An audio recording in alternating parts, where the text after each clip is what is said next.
From United Nations headquarters in New York, this is World Chronicle. World Chronicle, a spontaneous, unrehearsed, unedited interview with a senior official whose work is concerned with the developing nations of the world. Today's guest, attending a special session of the United Nations, is the President of the People's Republic of Bangladesh, Ziaur Rahman. I hope that the food aid by other countries will not be affected as a result of this. This is the time where we need support because we are trying to pick up and stand on our feet, and this is the time that our friendly countries got to come forward and give us a helping hand. In a moment, additional views, opinions and answers to reporters' questions from today's guest on World Chronicle, which is presented by United Nations Radio and Television in cooperation with the UN's Division for Economic and Social Information. Here now is the programme host, news correspondent of the British Broadcasting Corporation, Brian E. Saxton. Hello and welcome back to another edition of World Chronicle. And here at United Nations headquarters in New York today to interview our guest are three news correspondents. Brennan Jones, correspondent for Interpress Service, the Third World News Agency, Peggy Wilkins of the International Staff of the Wall Street Journal, and Prem Shankar Yar, editor, Financial Express, New Delhi. Our guest today, Ziaur Rahman, the President of Bangladesh, was born in 1936. He became a professional soldier at the age of 17 when he joined the army of Pakistan. In 1971, General Ziaur Rahman led the uprising against Pakistan, which resulted in the independence of East Pakistan and the establishment of the People's Republic of Bangladesh. Following the change of government in 1975, Ziaur Rahman was appointed deputy and later became chief martial law administrator of Bangladesh. In 1978, Bangladesh held its first ever presidential election, and Ziaur Rahman was elected to office by defeating his nearest rival by some 11 million votes.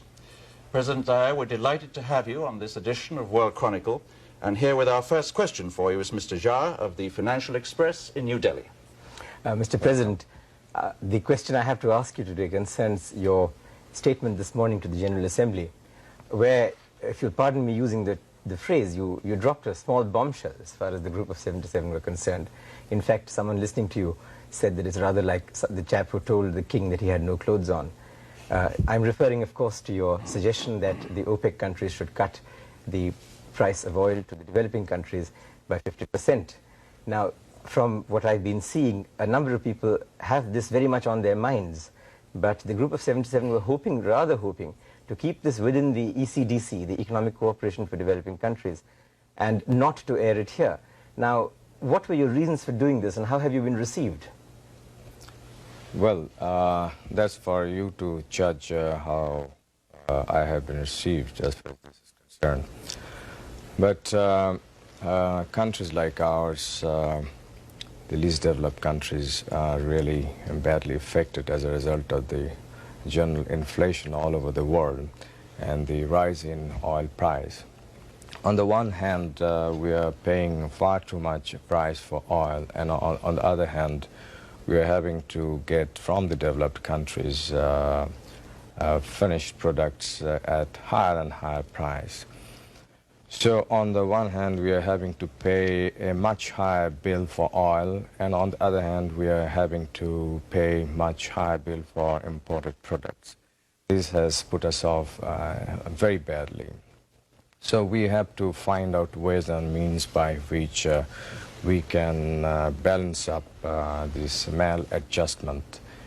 And it is with this objective that I suggested that the OPEC countries should think of supplying oil at that price level to the least developed countries. Well, the point is, I think they had rather hoped, if I'm not mistaken, that they would avoid the separation or the isolation of the oil issue or the oil price issue from the other issues of how to recycle in the international liquidity, changes in the representation of various countries on the board of governors of IMF and World Bank, and other issues which are structural in nature. Now, your statement seems to have gone against this trend inside the Group of 77. Would you agree with me on that? I don't think so. These are all interconnected. The price of oil has direct bearing on all other issues related to economy, and especially to the developing and least developed countries. So I think this is right. Peggy. Thank you. Yes. I'd like to ask you about the commodity agreements. Does Bangladesh stand to gain from those? And what do you think of the prospects for coming to some commodity agreements out of the UN session? Would you just clearly say what you would like to know? Okay, the agreements that would stabilize prices of commodities, and I assume that you would benefit through jute, for your jute and for your tea, perhaps other commodities. Can you comment on what the United Nations is about to do in terms of stabilizing commodity prices and how Bangladesh could benefit? Yeah, thank you very much. This is again very important for us, this commodity price agreement, because we find that for our raw products, countries like us are mainly exporting raw material. And for this, unfortunately, we are getting lesser price or not attractive price. So this has decreased our exports in real value. So if an agreement like this is reached through negotiations and understanding, it is going to help countries like ours reasonably well and keep our export balanced, and we can see beforehand and know how much we can earn from our exports. This will help us in planning our production in the country and our export over a period of substantial time. And specifically, your exports that would benefit would be jute, tea? Yes, jute, tea, leather. Leather, yeah. Yeah. What do you think the prospects are for an agreement that will benefit the countries? Well, as I said this morning, it's not an easy thing. But we got to keep moving with the negotiations and find out new formulas which could be acceptable to all the parties, and especially formulas which will, in real time, benefit countries like ours. Here, I would like to say one thing, and that is that some of the countries like ours have a lot of untapped resources, unexplored resources, unutilized resources, natural resources. For our country, we can say, such as the gas, natural gas, good prospect for oil, limestone, coal, which have remained unexplored or fully developed. So, this way we would be able to foresee our exports and plan our economy. Mr. President, I'd like to get back to the question about the bombshell that you dropped this morning. The talk in the corridors of the UN and amongst many delegates is that we might see a split here in the group of 77. Are you thinking of trying to take leadership and forming a least developed country bloc to try and move away, a coalition of some sort to deal specifically with your set of problems? And the other question I'd like to ask is, it was hinted by U.S. Ambassador McHenry what the content of your speech would be and that we should watch it closely. Were you consulting with the U.S. government on this, and was there any kind of deal that was struck? The answer to your first question is that there's nothing like that. This is a thing which had been, I understand, mentioned by others earlier. And we felt that it is better to say it here, and I don't think this has any prospect of splitting the group of 77. And let me tell you, we had no talks with anybody on this count. If anybody said, must have said on their own. But then how did Ambassador McHenry say with great confidence? He said, I don't want to steal the thunder of President Zia, who will be talking to you a little later, but you should listen to the speech being given by the President of Bangladesh and what he has to say about the energy question and the price of oil. I'm just quoting him. Well, I think you should ask him to answer this question. He must have good and not intelligence. me. I'd like to refer to a very interesting magazine article recently, sir, which described you as being the super salesman from Dhaka, taking the message around the world that Bangladesh has a stable government and is emerging as an attractive trading partner for both East and West. Did you see that? And if you didn't, how would you react to that? Well, I don't know, but during the last 1 or 2 years, I have undertaken trips to really many countries, both in the East and the West. The object, one should have understood that we were colonized for a long period, as a result of which we remain undeveloped, whereas we have tremendous resources. Firstly, the land is so fertile, and in agriculture, our return is so low.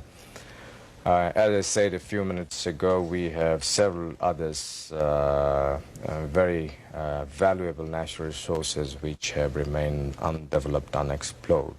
For this, we got to talk to people who have the money, who have the technical know-how. And apart from this, being a new country, I had decided to visit as many countries as possible. And I think these visits have really helped us a lot to project Bangladesh in other countries and discuss with those countries' leaders as to how economic cooperation could be built up. And as a result of these visits, our assistance from abroad has increased over the last 2-3 years, and the economy in our country are gradually picking up. May I come to a related question to this one, which is the one of shall we say, regional cooperation. One of the problems that we all face in common is, in fact, the oil price, if you like, the balance of payments problem. And it seems to me that the best thing what we possibly do is try and the countries most affected, least developed, most seriously affected, doesn't really matter which, that we should try and buy as much from each other and possibly try for better terms. Now, for instance, all the 4 countries of the subcontinent have an interest in tea, in jute, in leather, and textiles to a large extent. And at the same time, at least one of the countries, which is India, is producing many of the products that you would need, for example, cement or textile machinery, at very, very much lower than world prices. Now, what is anything being done? Are you thinking of something towards regional cooperation, or is it all snagged up on big issues like the Farakka barrage and things like that? You see, you are aware that a few months ago, Bangladesh proposed a forum on the basis of South Asian countries. And this has been well received by the various countries of South Asia region. And the object is that through this forum, we could do many things which will benefit the region as a whole. And under that forum, trade, commerce, and other bilateral relations, regional matters could be discussed, as in case of other regional forums. I'd like to pursue a question on the issue of food aid, which is certainly an issue in the United States where this can be seen. There's an awful lot of solid documentation that has come up that perhaps too much food aid is going into Bangladesh, that recently the British government curtailed government-to-government aid because of what they saw as some of the abuses there, that the rationing program tends to go to the urban population and to civil service workers, and that it's had a negative effect on agricultural production because of it's a disincentive to the producer. How do you respond to those criticisms, and what really is being done? Right. Let me tell you that up to 1950, our country then, East Pakistan, was self-sufficient in food. And thereafter, till recently, in the agriculture sector, not much was done. As a result, with the growth of the population, the requirement of the food went up, but the food production remained low. Now, we have rationing system in our country which is coming over since a long period. Now, the object of our government is to gradually get rid of this rationing system, which is mainly concentrated in the urban areas, but we are trying to sort of distribute more and more in the rural areas. And lately we have started open market operation, whereby at a certain price we sell out in the markets rice and wheat to keep the market price steady. At the same time, we have undertaken special measures to procure a lot of food grains, and right now we have 1.2 million roughly food stock with the government. We are giving a lot of encouragement to the farmers by price support, and in future we are going to do a lot more. The object is ourselves to become self-sufficient food so that you don't have to get really food from abroad. It's not a good thing. But realistically, you are going to need additional food aid for the next several years. And what is the impact of the British government curtailment? I'm coming to that point. Let me tell you that we shall be self-sufficient in food earlier than anybody thinks, and we have taken certain measures on that count, and we are beginning to get the results. As far as... When do you expect food self-sufficiency? I think in the next 2-3 years' time, or maybe a little more, maybe a little less, because we have launched a sort of special program on this count, and we have got very good results, and the next 1 year will give very solid indication about it. Our objective is not to become self-sufficient alone, but we are going for doubling food production in the next 5-6 years' time from now. For this, we are mobilizing the people to take to voluntary works for re-excavating the silted up canals and rivers with a view to doing irrigation, bringing more and more land under irrigation. And in the last winter, we did massive work on this count, and through voluntary means we brought more than 600,000 acres of land under irrigation, virtually at no cost. And next winter, which is our dry season, we are going to undertake 3 times more than this work. That means we will try about 1.5 million acres to be brought additional under irrigation by unconventional method. So this is a great effort that is coming up in our country, and I hope this question will not arise very much in the near future. And do you think the British action will affect well, the U.S. food aid program? Britain has reduced the food aid as compared to before because of certain other reasons also. But I hope that the food aid by other countries will not be affected as a result of this. This is the time where we need support, because we are trying to pick up and stand on our feet, and this is the time that our friendly countries got to come forward and give us a helping hand in a big way. Perhaps on that we move into, I think, into another area which is very much in the news these days, Islamic solidarity.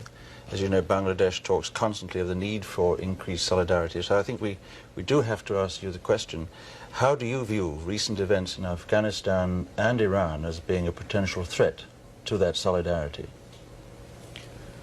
Well, the Islamic solidarity is building up, and I hope in the near future we shall be able to overcome these problems through various measures, and I strongly feel that the Islamic solidarity is going to become stronger and stronger in future. But does the present situation in those 2 specific countries right now concern you deeply? It does concern, but I don't think Islamic solidarity as such is affected as a result of these two. May I ask you something on this? The Islamic bomb, the nuclear bomb being so-called constructed in Pakistan, how do you feel about this? I would be rather ambivalent about this. Here's a country that you fought to liberate yourself from a few years ago, and which is building a bomb, which is allegedly an Islamic bomb, and you are most certainly a part of the Islamic group of countries. Well, what would you feel about this? Well, I know as much as you know, and I understand that they're not making any bomb. Well, I hope that's so, sir. You This have is- better information. But this question of Islam, which you know is very high in everybody's minds these days, that Islam is in the throes of some kind of renaissance, some change. And there's been an unusually strong emphasis being placed on Islamic solidarity. We're back to this continuous phrase which keeps making the headlines. Isn't there the danger perhaps that this kind of policy might be regarded as a sort of isolationist policy? From what? From getting away to that old Islamic concept of greater cooperation and contact between nations? I don't think this will affect that.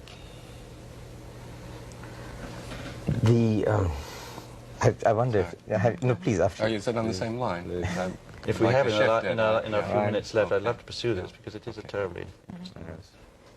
Well, I wanted to ask you about a little more about Afghanistan and your reaction to the problem there, and how you feel, what can be done, I mean, what would you like to see? Well, I think our position on Afghanistan is quite clear. And we feel that the foreign troops from Afghanistan should be withdrawn.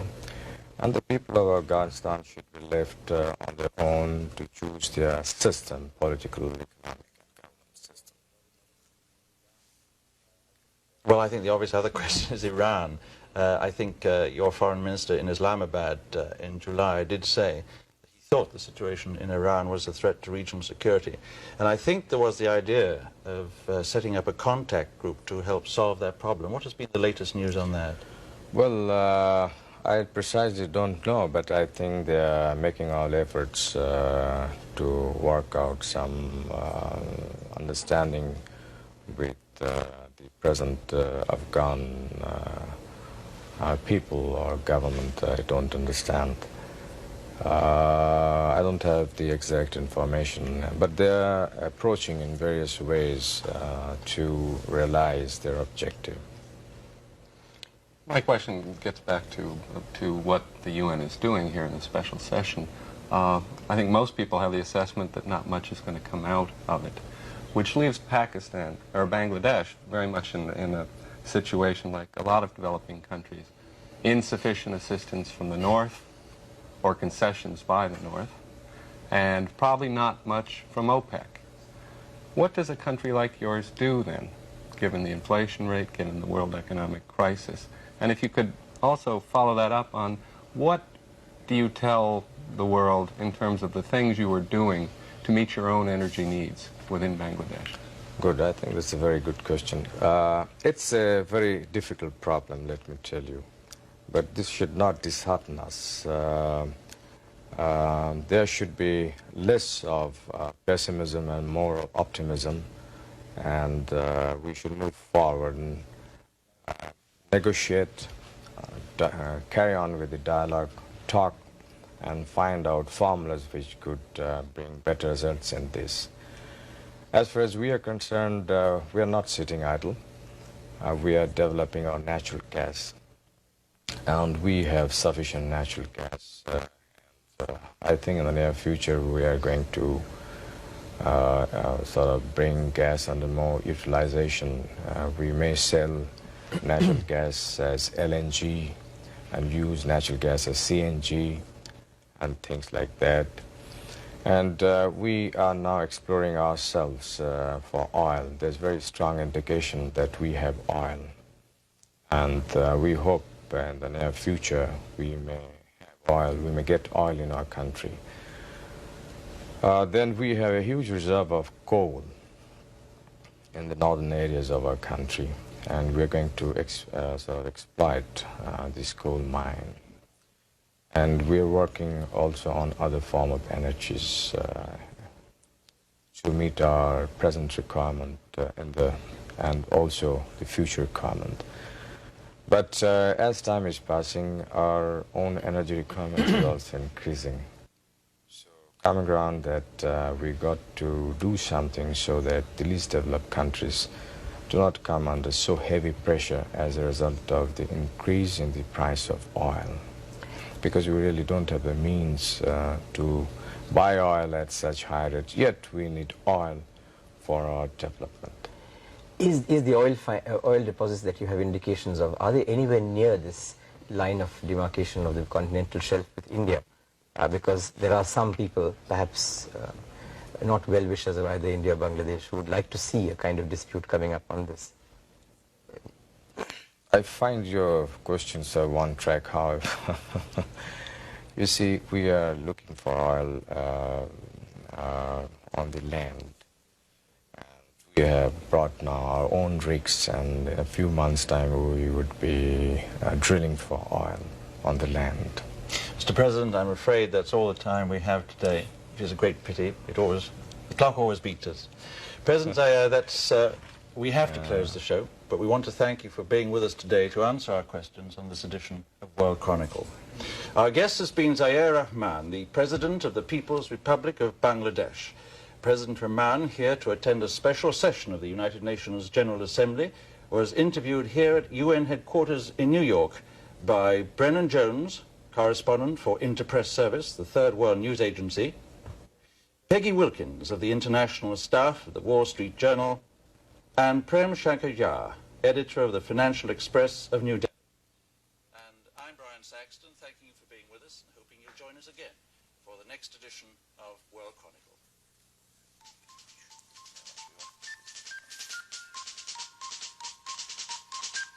Transcripts of these interviews may be obtained without cost by sending a stamped, self-addressed envelope to World Chronicle, United Nations, New York, 10017.